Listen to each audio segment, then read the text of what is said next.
Welcome back to everyone. स्वागत है आप सभी का हमारे इस यूट्यूब चैनल पर। मैं कलराम शर्मा आपको बीएससी पार्ट थर्स्ट एवेस्टेक एलजेब्रा के बारे में पढ़ा रहा था। लास्ट क्लास के अंदर हमने सब ग्रुप से रिलेटेड कोसेट थ्योरी के बारे में जाना था कि कोसेट क्या होते हैं, कि अगर कोई ग्रुप जी है और एच कोई उसका सब ग्रुप है तो ग्रुप जी के एलिमेंट को एच के साथ लेफ्ट या राइट में ऑपरेट करने के अनुसार आपको लेफ्ट या राइट कोसेट मिलेंगे। यानी अगर आपने लेफ्ट साइड में सब ग्रुप को किसी एलिमेंट से ऑपरेट किया तो लेफ्ट कोसेट, और राइट साइड में किसी एलिमेंट से ऑपरेट किया तो राइट कोसेट मिलता है।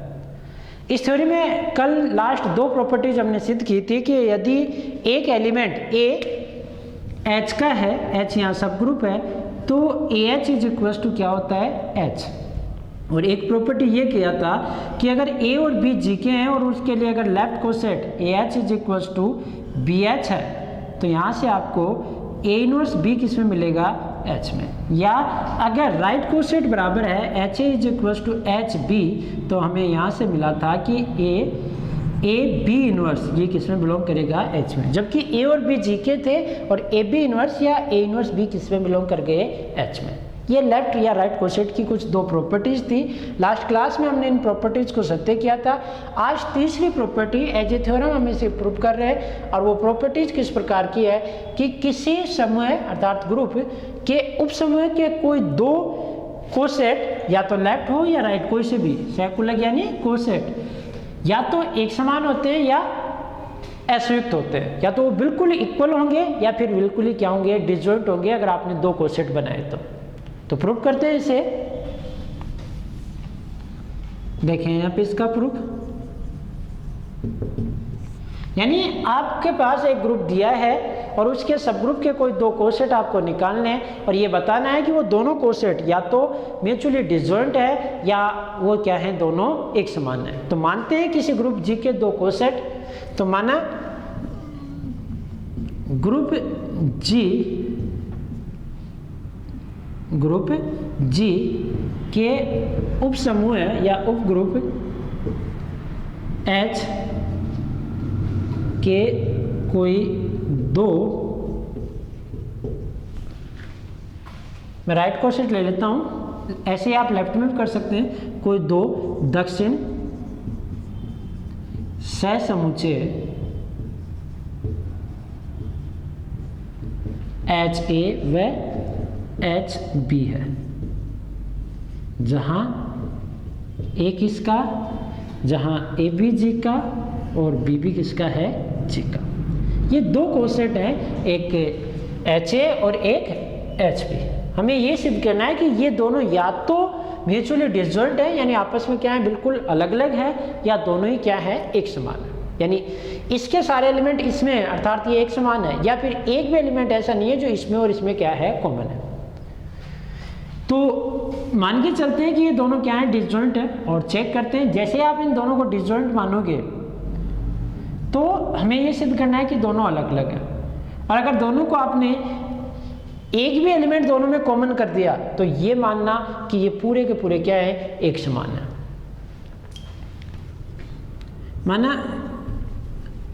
माना H A intersection H B is not equal to 5, यानी डिसजॉइंट नहीं है कोई एलिमेंट इसमें दोनों में क्या है, कॉमन। अगर डिसजॉइंट नहीं है, असंयुक्त हैं, यानी असंयुक्त नहीं है, तो हम ये सिद्ध करेंगे कि ये दोनों क्या है, बराबर है। माना H A intersection H B is not equal to 5, तो हम सिद्ध करेंगे कि H A is equal to H B. इस बात को सिद्ध करेंगे कि एच ए एच बी के क्या है, इक्वल है। चूंकि यहां आपने ऐसा लिया कि H A intersection H B is not equal to 5, इसका मतलब कम से कम एक एलिमेंट तो इन दोनों में कॉमन है। अतः कम से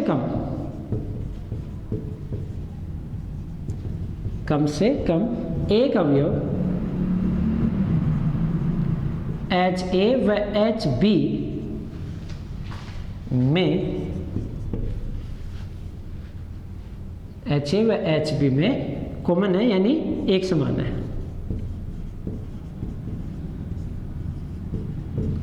तो माना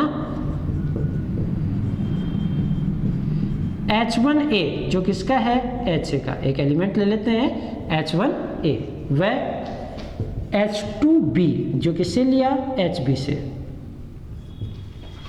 HA व HB में एक समान है।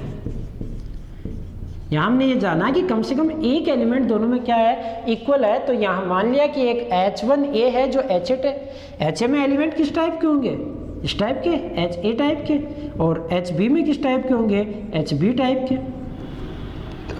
दोनों अलग अलग, कोई जरूरी नहीं दोनों सेम हो।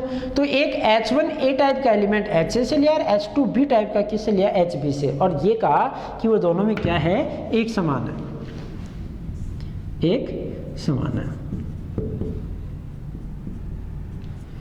ये मान लिया कि एक एलिमेंट ऐसा है HA और HB में जो H1A और H2B जैसा है, जो दोनों में क्या है, एक समान है। अर्थात ऐसा कि H1A is equals to H2B, जहां H1 किसका, H का, H1 भी H का, H1 और H2 जो हैं वो तो S से, तथा A और B जो है वो कहाँ से लिए गए हैं, G से। अब मुझे ये सिद्ध करना है कि HA बराबर क्या है, HB। देखिए HA बराबर HB करना है, मैं इसको दोनों ओर H1 इनवर्स से संक्रिया करवा रहा हूँ। तो देखना क्या होगा, H1 inverse H1A, H1 inverse H2B। मैंने क्या किया, चूंकि H1 H का है और H सब ग्रुप है, तो H1 इनवर्स भी किस में होगा, H में, और उससे क्या कर दिया, दोनों ओर हमने क्या कर दिया, H1 इनवर्स से संक्रिया करवा दी। संक्रिया कराने पर H1 इनवर्स से दोनों तरफ ऑपरेट कर दिया, क्या मिला आपको, देखें H1 ये सारे ग्रुप के एलिमेंट है, ग्रुप में साक्षरता प्रॉपर्टी लागू होती है, तो मैं इसे H1 इनवर्स H1 इन दोनों को साथ ले लेता हूँ, एक को अलग। इधर इस प्रकार ले लेता हूँ H1 इनवर्स H2 और B अलग है। ये दोनों ऑपरेट होकर आपको क्या दे देंगे, आइडेंटिटी। सही, यहाँ क्या मिला, H1 इनवर्स H2 और B। सही, E G का तत्समक अवयव, और G और H का तत्समक अवयव एक समान होता है, ये हमने पहले ही सिद्ध कर दिया। जो सब ग्रुप का आइडेंटिटी है वही ग्रुप की आइडेंटिटी होती है। तो A इंटू ए, ये आपके पास वापस क्या मिल जाएगा, A is equals to H1 inverse H2B। यहां से क्या मिला, A बराबर H1 इनवर्स H2B। मुझे क्या सिद्ध करना है कि HA बराबर क्या होता है, HB। और अब A की वैल्यू आ गई, अब मैं दोनों तरफ इस कैपिटल S से यानी सब ग्रुप से दोनों तरफ इसे क्या करता हूँ, ऑपरेट कर देता हूँ। तो उसी इक्वेशन से आगे मैं ऐसे लिख देता हूँ HA और H, और यहाँ H1 इनवर्स H2 और B। क्या किया, दोनों ओर H से संक्रिया करवा दी, पूरे के पूरे कंप्लीट H से संक्रिया करा दी।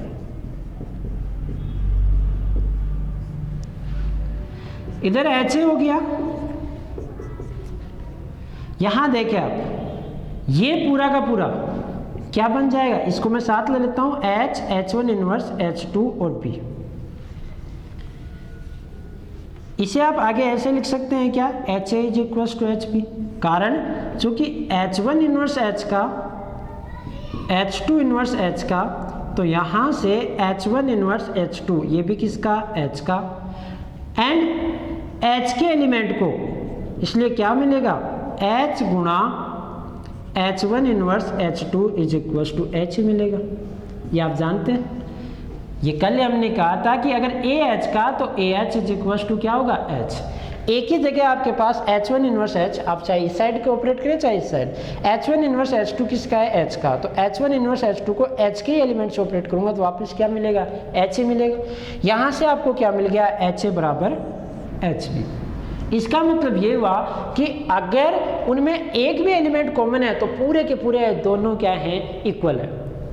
यहाँ आपके पास HA और HB क्या है, बराबर है। या तो वो इंटरसेक्शन फाई आता, HA intersection HB is equal to phi आता, और अगर फाई नहीं आ रहा, HA HB is not equal to phi आ रहा है, तो वो दोनों क्या हो रहे हैं, बराबर। या तो वो क्या है, डिसजॉइंट है, यानी अगर फाई है तो क्या है, ऐसे, और अगर फाई नहीं है तो दोनों ही क्या हैं, समान है।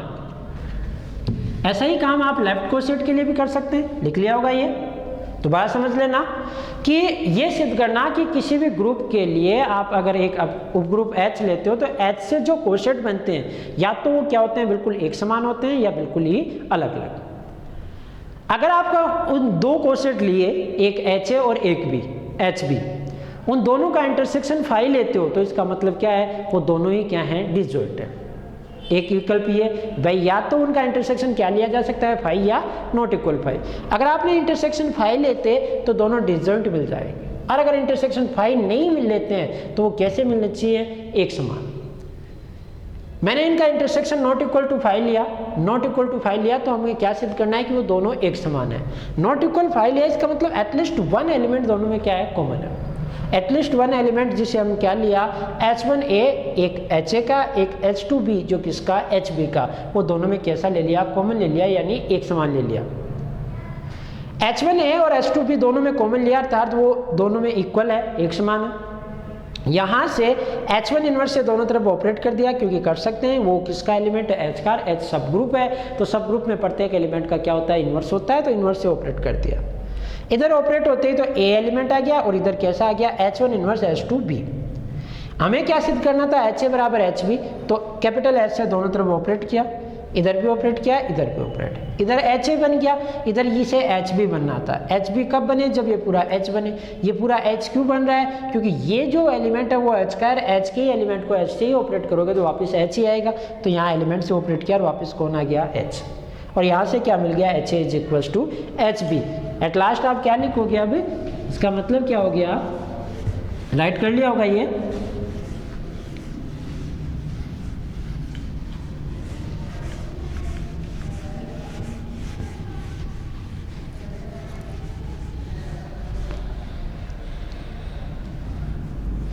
अतः H के, इसे आगे लिख लेना, H के दो दक्षिण सहसमुच्चय या सहकुलक यदि असंयुक्त नहीं है, डिसजॉइंट नहीं है तो वे दोनों एक समान है। अगर डिसजॉइंट नहीं है तो वो एक समान है। इसी प्रकार आप लेफ्ट के लिए भी कर सकते हैं। इसी प्रकार वाम सहसमुच्चय H के G में दो वाम सहसमुच्चय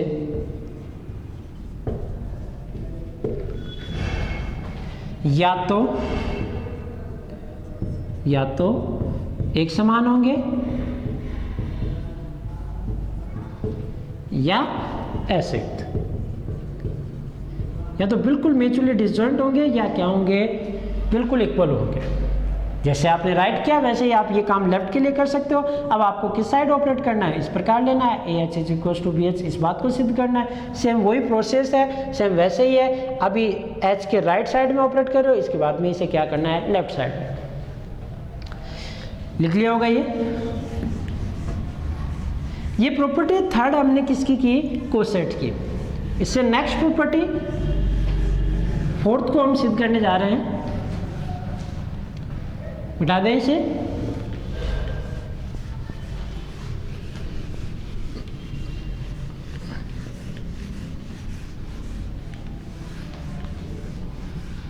next and last properties of coset हम पढ़ रहे हैं प्रॉपर्टीज ऑफ कोसेट। तो लास्ट प्रॉपर्टीज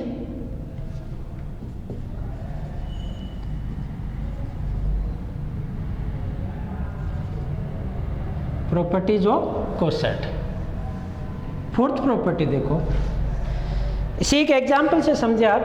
पहले एक एग्जाम्पल जाने, जैसे हमने Z ग्रुप लिया था और 3Z के कोसेट निकाले थे। 3Z के कोसेट क्या आया था, 3Z प्लस 1। ये 3Z के कोसेट जो आपके पास थे, कोसेट 3Z प्लस 1 और 3Z प्लस 2, सही।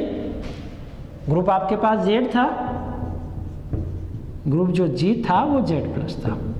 3Z के ये कोसेट आए थे, जहाँ 3Z कैसा था आप जानते थे, -9 -6 -3 0 3 6 9 इस प्रकार का।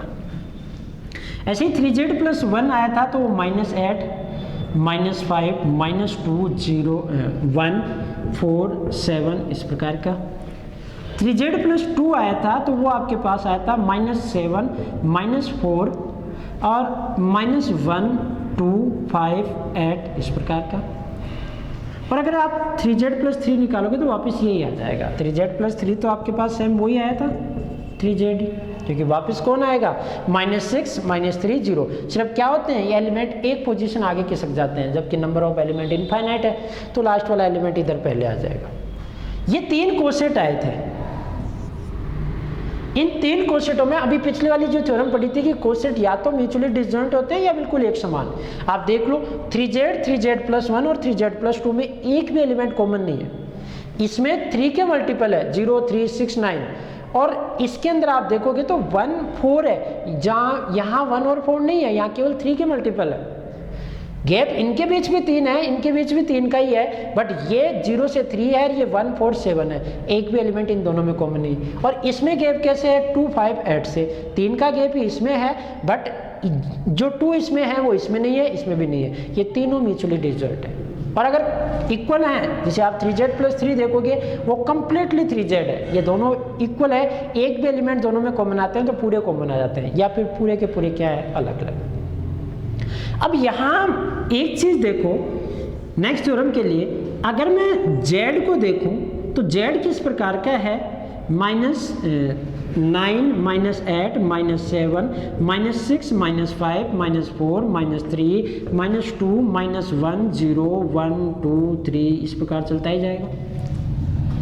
अब देखो Z और इन तीनों कोसेट में क्या रिलेशंस है, 0 1 2 3, ये 0 ये 1 ये 2 ये 3 ये 4 ये 5 ये 6 7 8 सारे एलिमेंट आ गए ना।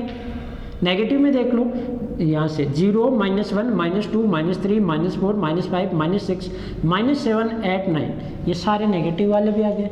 इसका मतलब ये है कि जो Z है वो 3Z union 3Z plus 1 union 3Z plus 2 से है। इस प्रकार है कि Z को आप 3Z union 3Z plus 1 plus union 3Z plus 2 लिख सकते हो। यानी जो डिसजॉइंट कोसेट है ना, उनका यूनियन क्या होता है, वो पूरा का पूरा ग्रुप बनता है। तो थ्योरम का स्टेटमेंट किस प्रकार होगा,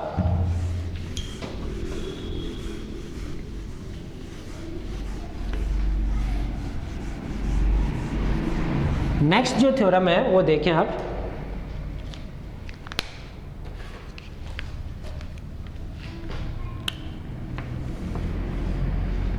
थ्योरम फोर्थ। यदि H ग्रुप G का उपग्रुप है तो GH के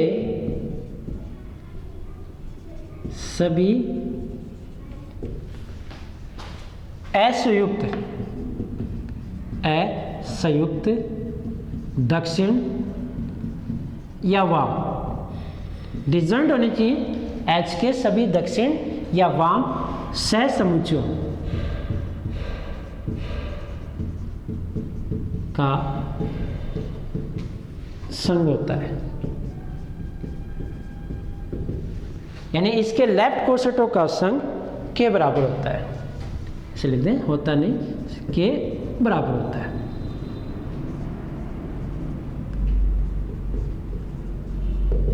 ये थ्योरम का स्टेटमेंट हो गया कि अगर आपके पास कोई सब ग्रुप है H, तो H के जो कोसेट्स बनाओगे, जो डिसजॉइंट कोसेट है, अगर उनका यूनियन लोगे तो वो पूरा दिया गया ग्रुप ही बनेगा। और अगर आप इक्वल कोसेट्स का संग लोगे तो वो पूरा कोसेट वो खुद जो है वो ही बनेगा। भाई आपने अगर G ग्रुप लिया, जैसे मान लो Z प्लस लिया था, अगर आपने 3Z का यूनियन लोगे तो 3Z ही रहेगा, पर डिसजॉइंट ले लोगे 3Z प्लस 1, 3Z प्लस 2, अगर इनका यूनियन लोगे तो ये पूरा का पूरा कौन बन जाएगा, Z। ऐसे आप 4Z के कोसेट ले लो, ऐसे आप 5Z के ले लो। 4Z को लोगे तो 4 कोसेट बनेंगे, उन 4 कोसेटों का यूनियन Z बनेगा। 5Z को लोगे तो 5 कोसेट बनेंगे, उनका यूनियन Z होगा। जैसे आपने ये लिया था कि Q8 ग्रुप था और H सब ग्रुप था, 1 - 1 I - I।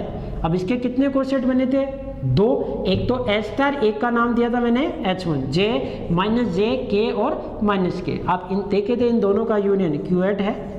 Q8 = H union H1। ऐसे ही आप कोई और कोसेट ले लेते इसमें, जैसे मान लो H = 1 - 1 ले लेता सब ग्रुप, तो कितने कोसेट बनते हैं, 4। उन 4 कोसेटों का यूनियन कौन बनता, Q8।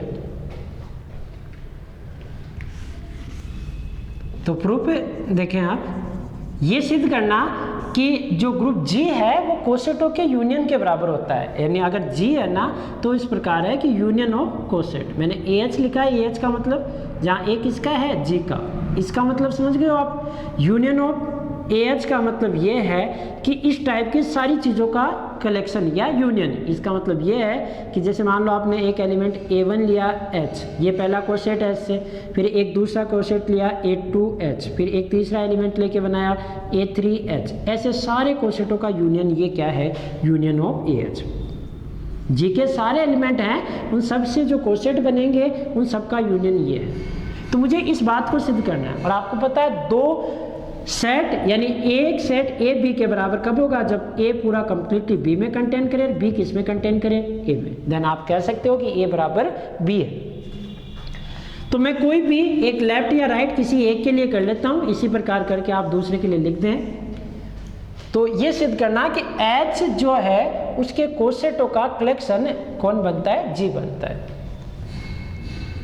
तो माना उपग्रुप H के दक्षिण, मैं दक्षिण को लेके करता हूं, दक्षिण सहसमुच्चयों का संघ यूनियन कौन है, यूनियन ऑफ HA, जहां A किस में लिया गया है, G में।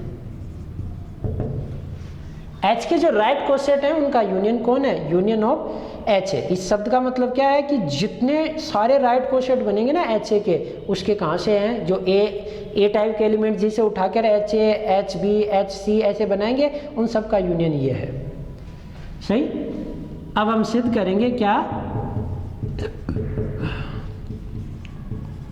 अब हम सिद्ध करेंगे कि G = H, इस बात को सिद्ध करने जा रहे हैं। तो देखो इसके लिए एक बार ये करते हैं कि G के सारे एलिमेंट HA में है, इस बात को करते हैं। माना A किसमें है, G में। A G में है तो A HA में भी होगा, HA में तो होता ही होता है, क्योंकि HA कौन है, A से ऑपरेट होने के बाद में एलिमेंट, जैसे मान लो आपने H ले लिया था 1 - 1 I - I, और कोई भी एलिमेंट उठाया G का Q8 का, और H को J से गुणा किया, तो J तो होगा ही क्योंकि आइडेंटिटी है, और आइडेंटिटी से आप ऑपरेट करोगे तो वो तो इसमें होगा ही हमेशा। A HA में है तो A इसमें भी है क्या, यूनियन ऑफ HA। ये तो एक सिंगल कोसेट है, ये सारे कोसेटों का कलेक्शन है। जब एक में आ गया तो यूनियन में होता ही होता है। अगर कोई चीज़ यूनियन में लाना चाहते हो आप, तो या तो इसमें ले आओ या इसमें ले आओ। अगर X इसमें है, ये ग्रुप सॉरी ये सबसेट A है, B है, तो X A में है तो X किस में भी है, A यूनियन B में भी है, क्योंकि यूनियन में या तो A में या B में, तो इनके यूनियन में भी है। ए मैंने जी में लिया था, ए एच ए में मिला और ए यूनियन ऑफ एच ए में मिला। इसका मतलब क्या हुआ, जो जी था वो सबसेट किसका हो गया, यूनियन ऑफ एच ए का। सही है ये बात।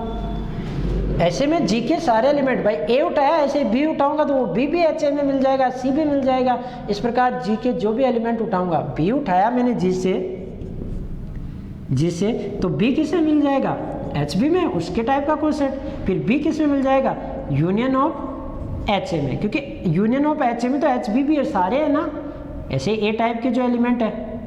और इसका मतलब क्या हो गया, जो जी का एलिमेंट है वो एच ए के यूनियन में मिल गया। अब उल्टा ये सिद्ध करना है कि एच ए जो है वो किस में बिलोंग करता है, जी में। पुनः ये आप जानते हैं चूंकि एच ए जो है वो सबसेट होता है जी का। एलिमेंट तो जी से ही उठाए ना सारे एच ए में, बाहर तो कोई नहीं जा रहा। तो एच, क्योंकि कारण यह है चूंकि एच जी का और ए जी का एलिमेंट, ए जी का एलिमेंट है, एच जी का सबसेट है, तो एच ए भी क्या होगा, जी का सबसेट होगा। यहाँ से अगर मैं यूनियन ऑफ एच ए लूँगा, ऐसे इस टाइप के सारे कोसेट, जैसे एच बी लूँगा वो भी जी में, एच सी लूँगा वो भी जी में, अगर वो सारे जी में तो यूनियन भी किस में होगा, जी में। और एवरी जी इज इन जी, ये भी सबसेट है किसका, जी का। ये समीकरण नंबर 2। क्या मिला इन दोनों समीकरण से, समीकरण 1 व 2 से G is equal to union of H A is in जी।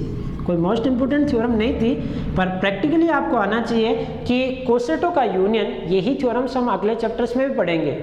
वहाँ नॉर्मल सब ग्रुप आएंगे या सब रिंग आएगी, तो वहाँ जानेंगे कि सब रिंग से भी कोसेट्स बनते हैं। तो इस प्रकार की जी इन सब का क्या है, यूनियन से बना हुआ है। और इसी प्रकार ऐसे भी लिख सकते हो आप, ये राइट का हुआ तो जी क्या होगा, लेफ्ट के लिए भी होगा, union of A is in G और ए एच, लेफ्ट के लिए भी ये बात सत्य है। यानी अगर आपने, ये डिसजॉइंट है सारे, तो जी के डिसजॉइंट कोसेट का कलेक्शन क्या होता है, वो पूरा का पूरा जी होता है। अगर आपने ग्रुप जी लिया और एच सब ग्रुप लेके डिसजॉइंट कोसेट बनाए, तो उन कोसेट्स का यूनियन वो पूरा का पूरा ग्रुप होता है। एग्जाम्पल्स भी हम इस पे कर चुके, ये थ्योरम हो गई। नेक्स्ट थ्योरम लिख लिया होगा। ये कोसेट की प्रॉपर्टीज यहाँ कंप्लीट होती हैं, कोसेट्स की थ्योरी भी कंप्लीट होती है। इसमें बेस बुक में अगर और एग्जांपल्स या कुछ क्वेश्चंस दिए हुए हैं तो आप सेल्फ सॉल्व करें, प्रॉब्लम आए तो आप ज़रूर पूछें। अब इससे रिलेटेड आगे हमारे पास एक मोस्ट इंपॉर्टेंट थ्योरम है, लाग्रांज प्रमेय। लाग्रांज प्रमेय ये बताती है कि जो सब ग्रुप है उसका ऑर्डर, ग्रुप के ऑर्डर का क्या होता है, डिवीजर होता है। आगे हम जो पढ़ेंगे लाग्रांज प्रमेय, मोस्ट इंपोर्टेंट थ्योरम है ये, लाग्रांज थ्योरम। अगले चैप्टर में ये काम भी आएगी और बहुत ज़्यादा बार रिपीट भी होती है। इस थ्योरम को पहले समझ लें आप, प्रूफ हम बाद में करेंगे, थोड़ी बड़ी भी है। लाग्रांज प्रमेय क्या कहती है कि जी कोई ग्रुप है, जी कोई ग्रुप है और उसका ऑर्डर कोई भी n है, H कोई सब ग्रुप है उसका ऑर्डर m है, तो ये m जो है वो n का भाजक है। ये लाग्रांज थ्योरम कहती है। या फिर ये कह दो कि m n को डिवाइड करता है, या फिर ये, इसका मतलब क्या है, m का भाग n में जाता है। या फिर ये कह दो कि order of h divide order of g। आप इसके बारे में जानते हो, x बटा y का मतलब क्या है, x y को डिवाइड करता है, अर्थात y बटा x। और अगर ऐसे तिरछा लिखा हुआ मिले आपको कहीं तो इसका मतलब है x बटा y, इसका मतलब y बटा x, बिल्कुल सीधा है तो। और अगर तिरछा है तो x बटा y। ये रीड करने का सही तरीका है कि x y को डिवाइड करता है। तो अगर लाग्रांज प्रमेय का स्टेटमेंट ये है कि ग्रुप का ऑर्डर n, सब ग्रुप का ऑर्डर m, तो जो सब ग्रुप है ना वो ग्रुप के ऑर्डर का क्या होता है, डिवीजर होता है, या भाजक होता है, या सब ग्रुप का ऑर्डर ग्रुप के ऑर्डर को क्या करता है, डिवाइड करता है। ऐसे सेम वैसे ही जैसे हमने चैप्टर 2 के अंदर ये जाना था कि एलिमेंट की कोटि ग्रुप की कोटि की भाजक होती है। एलिमेंट की जो कोटि आती है वो ग्रुप की कोटि की भाजक होती है, वहाँ से भी आप इसे लिंक कर सकते हैं। ये जाने थे हम कि जैसे मान लो ये ग्रुप लिया हमने, अच्छा सा ग्रुप ले लेते हैं हम, ये ले लेते हैं 1 1 2 1 3 2 3 1 2 3 1 3 2, परमुटेशन ग्रुप ले लिया। इसका ऑर्डर कितना है, ऑर्डर ऑफ जी कितना है 6। अब ऑर्डर ऑफ 1 कितना है 1, ये आइडेंटिटी का। 1 2 का ऑर्डर कितना है 2, 1 3 का ऑर्डर कितना है 2, और 2 3 का ऑर्डर कितना है 2, और 1 2 3 का ऑर्डर कितना है 3, और 1 3 2 का ऑर्डर कितना है 3। क्योंकि आप जानते हो किसी भी साइकिल का ऑर्डर उसकी लेंथ के इक्वल होता है। ग्रुप का ऑर्डर 6 है तो एलिमेंट्स का ऑर्डर क्या हो सकता है, एलिमेंट का ऑर्डर यानी इसके 6 के भाजक क्या है 1 2 और 3 और 6। एलिमेंट के ऑर्डर आपके पास 1 हो सकता था, 2 हो सकता था, 3 हो सकता था और 6 हो सकता था। 6 ऑर्डर का कोई भी एलिमेंट इसमें नहीं मिला, इस वजह से ये चक्रीय नहीं है। और साथ ही आप जानते हो क्रमचय गुणा क्रम विनिमय नहीं होता, इसलिए आबिली भी नहीं है। ये 6 ऑर्डर का अनाबिली ग्रुप है। एलिमेंट की कोटि 6 नहीं हो सकती थी, पर 3 2 1 है। 3 के 2 एलिमेंट, 2 के 3 एलिमेंट और 1 ऑर्डर का 1 एलिमेंट। अब अगर इसमें 6 कोटि का कोई एलिमेंट नहीं है तो 6 कोटि का कोई अन्य, इसके अलावा कोई अन्य सब ग्रुप भी नहीं है। ये खुद ही है 6 कोटि का। अब 3 कोटि के, 2 कोटि के, 1 कोटि के इसमें सब ग्रुप मिल सकते हैं, क्योंकि ये ही डिविजन है ना।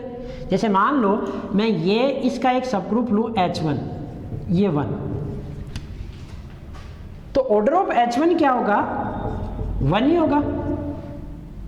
मैंने एक सब ग्रुप ले लूँ इसका H2 इस प्रकार का ले लिया 1 1 2 और 1 2 का इन्वर्स ये खुद ही है, तो ये 2, तो ऑर्डर ऑफ H2 ये कितना हो गया 2, इसमें 2।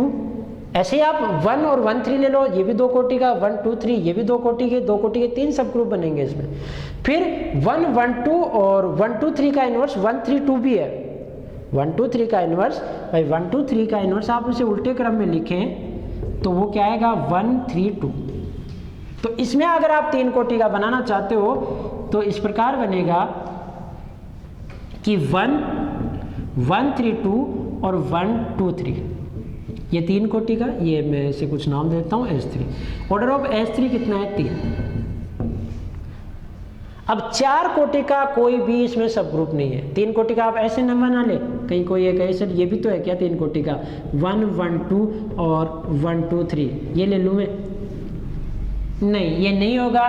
क्यों, क्योंकि इसकी कोटि तो 3 है पर इस एलिमेंट का इन्वर्स इसमें नहीं है। इसका इन्वर्स कौन है ये। जैसे आप इसे लाओगे 1 3 2 कहोगे सर अब बन गया होगा इसका सब ग्रुप, नहीं अब भी नहीं है। इसकी कोटि कितनी है 4, जबकि ग्रुप की कोटि कितनी है 6, तो 4 कोटि का सब ग्रुप नहीं बनेगा। अभी कौन कह रही है लांगराज प्रमेय। वैसे नहीं समझ में आया तो ऐसे समझ लो, आप इन दोनों को जैसे मल्टीप्लाई करोगे तो आपको ये 1 3 मिल जाएगा। ऐसे ही इसको इससे मल्टीप्लाई करोगे आपको 2 3 मिल जाएगा। तो ये एलिमेंट भी आना जरूरी है क्योंकि समवर्ता गुणधर्म सत्य है। तो जैसे आप इन दोनों को और इसके साथ 2 कोटि का एलिमेंट ले आओगे तो ये भी अपने आप ही आ जाएंगे इसमें 1 3 और 2 3, और ये बिलोंग करते हैं इसकी कोटि कितनी हो जाएगी 6, तो ये तो खुद ही बन जाएगा जी। तो लांगराज प्रमेय क्या कहती है कि आप अगर कोई ग्रुप ले रहे हो तो सब ग्रुप का ऑर्डर जो है ना उस ग्रुप का भाजक होगा। कहने का मतलब कि अगर आपने एक 50 कोटि का ग्रुप लिया, ये मैटर नहीं करता है कि आपने आबेली लिया, अनाबेली लिया या साइक्लिक लिया, 50 कोटि है उसके ग्रुप की है,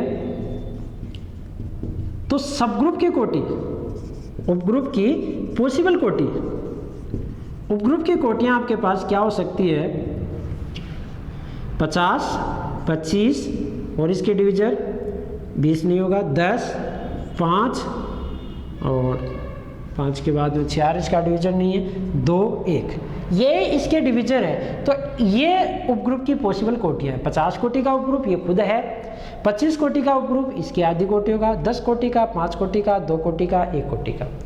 अगर आपने मान लो 29 ऑर्डर का कोई ग्रुप लिया तो उसके सब ग्रुप का ऑर्डर या तो 29 होगा या 1, क्योंकि इसके 2 ही डिवीजन है। यानी प्राइम कोटि के ग्रुप का कोई भी प्रॉपर सब ग्रुप नहीं होता, क्योंकि दोनों के दोनों कैसे हैं, ट्रिवियल है, उचित सब ग्रुप नहीं होता। ये भी हम लांगराज प्रमेय से जानेंगे। ये समझ में आया होगा। तो कल हम अगली क्लास में ये सिद्ध करेंगे कि लांगराज प्रमेय क्या है और उससे रिलेटेड कुछ एग्जाम्पल्स और प्रॉपर्टीज भी हम करेंगे। तब तक के लिए थैंक यू।